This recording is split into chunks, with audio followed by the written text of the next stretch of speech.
Абсолютная узость бронхиол ведет к частым ателектазам и бронхиолитам. Слабое развитие мышечно-эластических волокон ведет к повышенному риску образования эмфиземы. Сужение бронхов всего лишь на полмиллиметра приводит к увеличению сопротивления дыхательных путей у новорожденных в 16 раз. По сравнению со взрослыми это значительный прирост.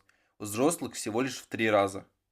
Меньше альвеол, нестабильная система сурфактанта, слабое развитие коллатеральной вентиляции. Все это обуславливает частое развитие телектазов у детей.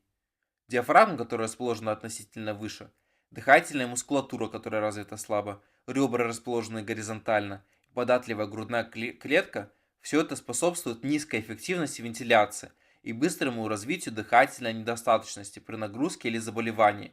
У ребенка большая частота дыхательных движений, поэтому уменьшаются компенсаторные возможности при дыхательной недостаточности. Высокий уровень сиаловых кислот в бронхиальном секрете приводит к повышению вязкости слизи. Преимущественное положение лежа, длительный сон первые месяцы жизни приводит к снижению функции самоочистки. Снижен уровень секреторного иммуноглобулина А, образование интерферонов. Это приводит к снижению местного иммунитета и повышению частоты респираторных заболеваний.